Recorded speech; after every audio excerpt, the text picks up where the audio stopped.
এই জারটা কিভাবে ডেকোরেশন করেছি সেটাই আজকে আপনাদের সঙ্গে শেয়ার করব।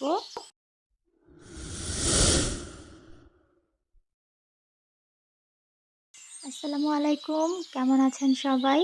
আজকে সকাল সকাল আপনাদের সঙ্গে এই কফি জারটার একটা ভিডিও শেয়ার করতে চলে এসেছি।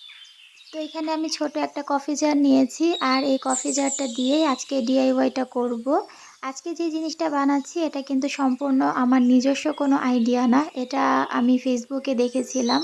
ইন্ডিয়ান একটা আপু এটা করেছিল। তো আমার ভীষণ রকম ভালো লেগেছিল ডিজাইনটা। তো পরবর্তীতে ভাবছিলাম যে এরকম একটা কফি জার আমিও ডেকোরেশন করব। তো যেহেতু এখন আর আগের মতো ডিআইওয়াই করা হয় না, এই কারণে এটা করতে অনেকটাই দেরি হয়ে গেল। তবে কাজটা কমপ্লিট করার পর আমার কিন্তু ভীষণ রকম ভালো লেগেছে। প্রথমে কফি জারে দেখতে পেয়েছেন আমি মাস্কিং টেপের সাহায্যে একটা লাভ কেটে নিয়েছিলাম আর সেটাই সেট করে নিয়েছি। তারপর এখানে সাদা বেস কালারটা দিয়ে এটার উপরে হালকা একটা স্কাই কালার আমি করে নিব।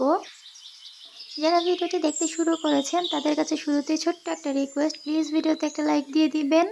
আপনি যদি আজই প্রথম আমার ভিডিওটি দেখে থাকেন আর ভিডিওটি দেখার পর কোথাও কোনো অংশ ভালো লেগে যায় বা ক্রাফটিং ভিডিও আপনি পছন্দ করে থাকেন, তাহলে রিকোয়েস্ট করব চ্যানেলটিকে সাবস্ক্রাইব করে আমার সঙ্গেই থেকে যাবেন। তো এই যে দেখতে পাচ্ছেন রঙটা যখন শুকিয়ে গেছে তখন কিন্তু আমি যে লাভটা লাগিয়েছিলাম সেটা খুলে নিচ্ছি। আর এটা খোলার পরে দেখবেন শেপটা কিন্তু অনেক সুন্দর হয়ে যাবে, যেহেতু মাস্কিং টেপটা লাগানো ছিল কালারটা কিন্তু একদমই ভেতরে যাবে না। এই ধরনের ছোট ছোট জারগুলো যদি ডেকোরেশন করে আমরা কিচেনে রাখি, দেখতে যেমন ভালো লাগবে তেমনি ইজিলি আপনারা কিন্তু এটার ভেতরে কি আছে সেটা দেখেও নিতে পারবেন। যেহেতু পুরোটাকে আমি কালার করিনি, এখানে গ্লাসের অংশটা রয়েছে, তো এই জায়গা থেকে কিন্তু ইজিলি বোঝা যাবে যে ভেতরে কি রাখা হয়েছে। এছাড়া এটাকে আপনারা ক্যান্ডেল হোল্ডার হিসেবেও কিন্তু কাজে লাগাতে পারবেন। তো ক্যান্ডেল রেখেও আমি আপনাদেরকে দেখাবো যে সেটাও দেখতে কেমন হয়। লাভের চারপাশে এখানে আমি হালকা একটা পিঙ্ক কালার দিয়ে একটু ফুলের মতো করে নিয়েছি। সাদা আর রেড কালারটাকে মিশিয়ে এই কালারটা আমি করে নিয়েছি। তো এই যে কালারটা করার পর দেখতে এমন হয়েছে। এখন মাঝ বরাবর একটু সাদা কালার দিয়ে ডিজাইন করে দিচ্ছি। এটার পাশে একটু ফুল পাতা এগুলো এঁকে দিলে বেশ ভালো হতো, তবে আমি খুবই সিম্পলভাবে রেখেছি। এরকম আরও কয়েকটা আমি ডেকোরেশন করব, তাই এটাকে এরকমই করে নিয়েছি। এখন এটা যে ক্যাপের অংশটা সেটাও আমি একটু সাদা আর লাল কালারটা মিশিয়ে হালকা একটা গোলাপি কালার করে নিয়েছি। কাঁচের জার দিয়ে কিচেন সাজাতে আমার বরাবরই ভীষণ রকম ভালো লাগে, আর সেটাকে যদি একটু অর্গানাইজ করে নেওয়া হয় তাহলে দেখতে কিন্তু অনেক বেশি ভালো লাগে। আর এরকম ছোটোখাটো কফি জার কিন্তু আমাদের বাসায় নর্মালি পড়েই থাকে, অযথাই পড়ে থাকে। তো সেগুলোকে চাইলে এরকম ডেকোরেশন করে কাজে লাগাতে পারেন।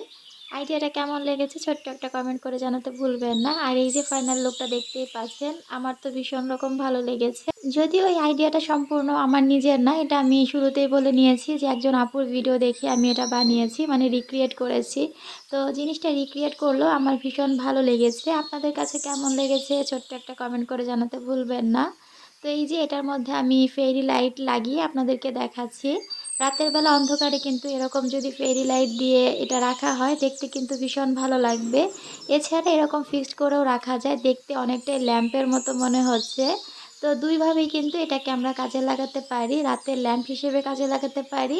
এছাড়া এই যে জিনিসপত্র রেখেও আপনাদেরকে দেখাচ্ছি, এই কাচের অংশটা দিয়ে কিন্তু ইজিলি বোঝা যাচ্ছে যে ভেতরে আমি কি রেখেছি। তো এক কাজে দুই কাজ হয়ে গেল। কেমন হয়েছে জানাবেন। আজ বিদায় নিচ্ছি, আল্লাহ হাফেজ।